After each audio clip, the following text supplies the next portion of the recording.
All right, so I want to do this one, F202. This is Wireshark. Now, for some reason, this data came from some old forensic project somebody else made a long time ago, so it's got things that are a little bit funny. You get a zip file, and when you unzip it, you'll get several things called Rhino, and for some reason, this one here called rhino.log is not a text document, it's a packet capture. Log is an unusual file extension for a PCAP, but that's what it is. So Wireshark, you install on every operating system, it'll run, and then there's new version, but I don't care. I don't need any fancy features. I can just do File, Open, and then go into Downloads, and Case 1, and rhino.log. And there it goes. It was a packet capture. Now, this is what Wireshark looks like. It tells you in the corner there's 6,557 packets. So this is a pretty large amount of data. And in fact, let me see if I can make the font bigger. I think I can. Wonder if I can zoom in. Oh, well, that's cool. Control plus. Oh, yeah, just like a browser. That's cool. Wireshark is very nice. All right, so in this view at the top, you get a summary of every packet. On the left, it numbers the packets and it gives you the time, and as you can see, here's 0.1 seconds, 0.3 seconds. There's a lot of packets, many per second. The color tells you general information about what type of packet it is. TCP is green. These are, I think, broken packets. Anyway, so here you see a summary in the info column. This is a SYN to port 80. This is a SYN ACK coming back from port 80, and this is an ACK. And if you've taken your Net Plus, you know this is the TCP handshake. You send a SYN to the server sends a SYN ACK, and you send an ACK, and that's like calling the phone and saying hello, hello. That opens the connection. After that, you can now send data. So after you do that, you then send a GET request to load a web page, and then you'll get an acknowledgement of that, and then you'll get the web page. So this is what network traffic looks like. Now, in the project here, we want to get telnet packets. So one of the most powerful features of Wireshark is this display filter. We have 6,000 packets, so going through them one by one up here is for the birds. That's not the easy way to, much better is to have a filter, the display filter. And it recognizes almost all common protocols. When you're typing, if it doesn't recognize it, it's red. When it recognizes it, it turns green. So telnet, it understands, and when you press enter, it will now filter for telnet traffic. So notice, if you look at the packet number, you'll see 641, 642, it skipped the first 640 packets because they weren't telnet. It's now showing me only the telnet, and you can see down here, there are 6,000 packets, but it's only displaying 568 of them. And here is the info just telling me it's telnet data. All right. So, and here's the protocol, which is, of course, always telnet. All right. So now that we've seen that, it's hard to get any information here. All you're seeing is addresses, nothing very important. But what we're going to do, we're going to export this into a separate file just to make it easier to analyze. You don't have to do this, but I like to do this. I like to separate things into different chunks to analyze them. So I'm going to call it telnet, and it's going to be all packets displayed 568. And we're going to call it telnet and save. And now, if I close Wireshark and go look in that folder, see I have telnet, which is 46 kilobytes, and the original file was 3 megabytes. So I have a much smaller file here. And also, Wireshark saved it with the correct file extension of PCAP, which is the right file extension for a packet capture. All right, so now we're going to also isolate FTP packets. So let's launch Wireshark again. All right, and I'll open the same thing. It should be right here, rhino.log. Yep, recent ones are there. So now I get FTP. All right, and all right. In the same manner, isolate and save the FTP packets, of which there should be 50. So let's see. Yep, displayed 50 out of 6,000. So file, export specified packets. And again, I want to export just the displayed ones, and I'll just call this FTP. All right. So you are exporting progressively as you show into the number. Yeah, and you don't really have to do it, but it makes it faster. And especially if you had a really big PCAP, you want to do this because Wireshark gets really slow when there's a lot of packets. So it's better to get a file that doesn't contain too many. All right, so now we're going to examine the telnet traffic. So I'm going to close this one that has everything, and then open the telnet, which I think I've got it right there. So I'll open the telnet. And I don't see anything because I still left the FTP filter in there. And it's looking for FTP packets in the telnet data, and of course there aren't any, so I need to clear that filter and press enter, and now I got the telnet data. Now,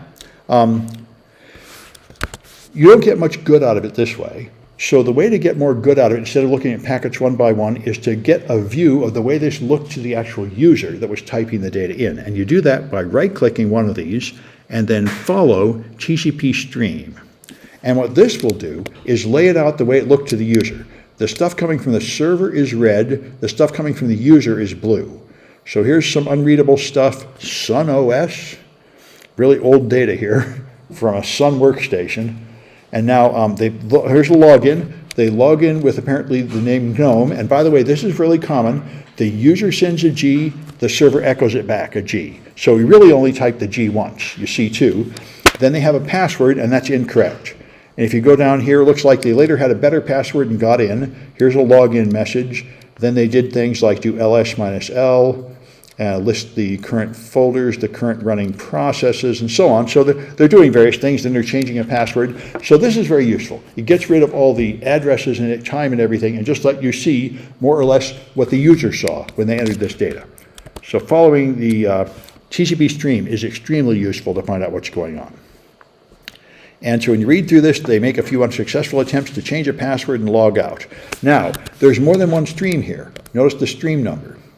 So I can go to the next stream by just incrementing that number. And here's the next stream. Here they are trying to log in again, and looks like they tried to log in, but they couldn't get in. Password was wrong both times. And you can just go through the available streams here until you see what they've been doing. So just like reading the notes that you found in the Word document, you can read what they did here and figure out what's going on.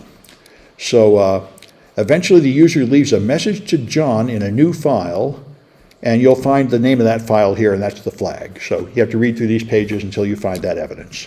So that's the telnet traffic. Now you can analyze the FTP traffic. So we can close this, and file close, and file open, and open the FTP PCAP. All right, and now it's left at one of the TCP streams here, so it's not showing me all the data. So I just want to clear the filter to get back to normal. And now I can follow the stream here. Now here you can see more stuff here. See password required, user logged in. So it's showing, you can read it a little bit better here. The FTP gives you more information because more data is sent in one packet than a telnet. But you can also just right-click and follow the stream to get rid of all the unnecessary information. Whoops. If you can hit the right button, follow TCP stream, follow. There we are. And now again, here you see what they did. The red is the server, the blue is the user. So here they are trying to log in. And again, you can go through the various streams here and see what they did. So it's a pretty useful tool, taking all this data and laying it out in a way that's pretty easy to read through and find out what people did. And all right, and now you can extract images. Now the FTP protocol is just used for login and establishing connection. When you actually move a file, it's a separate protocol called FTP-data. So let's get back to the original file, which is going to be rhino.log. All right, and let's clear the filter. And now let's look for FTP data. All right, and there they are, and see lots of packets all full of data. 1460 bytes is how much data you can move in a single packet. So some big file was being moved as a whole series of 1460 byte packets.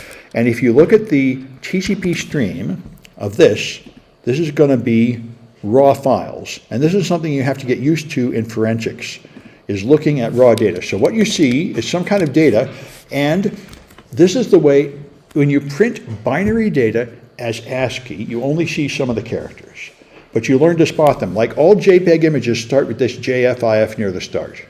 So this was a JPEG image, and it was made by Photoshop. You know, some of it you can read, file written by Adobe Photoshop. Most of it is unreadable binary. But this is enough to tell me that this is a JPEG image. And, all right, so if you want to save the image, you can save it manually. If you save it this way, you're only going to get the readable ASCII, which is not the full image. If you want the full image, you have to move from showing data as ASCII to showing it as RAW. And now you get the raw hexadecimal. And here you can see another flag. Every JPEG starts with FFD8 and it ends with FFD9. So there's the FFD8. And if I scroll down to the end, we should see the FFD9 at the end. And there it is, the FFD9. So this is a JPEG image. And now if you save it from here, it's going to save all the data in a raw binary format. So I can save this, and I said save it as rhino1.jpg. So I'm going to call it rhino1a.jpg because I have one left over from before, and I add the extension of JPG to it because Wireshark doesn't know, but I know this is a JPEG. And this is what you, as a forensic examiner, you learn what the common files look like in this ASCII format. Typically there's letters at the start that make it pretty easy. PK is a PK zip, and so on. So I save that as a JPEG, and now I should be able to open it. If I go into here, there's rhino1a.jpg. If it's not corrupt, I should be able to open it with Paint, I guess, or Windows Media Player. Who cares? Any of these should be able to do it. I'll use Paint, I guess. Used to be something called Windows Viewer, but anyway, there it is. I can see the image. So, all right, it's a good image. You can open it and see what it looks like. That's good. All right, and so here you can get the MD5 hash of that to prove that you got it. And then you can go to the FTP. If you go through the other streams, you'll find a zip archive. Zip archives start with PK. Those are the initials of Phil Katz, who invented the zip protocol. So he made it use his initials as the name. So let's go back to text, ASCII, and now let's go to the next stream. Okay, this is some kind of FTP server-ready stuff. Keep going through the streams. That seems like junk. Yeah. Oh, there, I think I fast something. Good. This is another JPEG, JFIF. All right, somewhere you'll find a zip file. This may not be the most efficient way to find it, but there's a get. Or it might be better to just clear this. Let me see what my instructions say. Find an in the FTP data streams. Oh, see, I'm not looking at just the FTP data here. I'm looking through all the stuff. So it'd probably be better to take the FTP data and put it in a separate file, and then you'd only see the data streams. That's why I've seen all sorts of junk in the way. So that would probably be the most efficient way to do it. Put it in a separate file, and then you'll find a zip archive. And this is an extra credit because it's a little bit of hacking, but this is another thing you often have to do is bypass encryption. So this zip file is protected by a password, which encrypts it, but you can usually crack them. If they don't choose a very good password, you can crack in with a variety of hacking tools. There's online sites that will do it. Often there are weaknesses, especially in the old encryption formats, and often people choose unwise passwords. And if you have something local like a zip file, or you can just try thousands and millions of guesses without having to have any network traffic or anything, so you can try a whole dictionary of passwords until you get in. And this one, of course, is not too hard to find. So there's an online service that'll crack the password, and if you're taking the 123 class, you use Kali Linux, and there's a tool called fcrackzip, just to crack into zip files. There's a bunch of password cracking tools, so you'll be able to get in there and find the image hidden in there. So anyway, a few more tricks there, how to break in network traffic, a few more things to play with. So forgive me, sir. Yeah.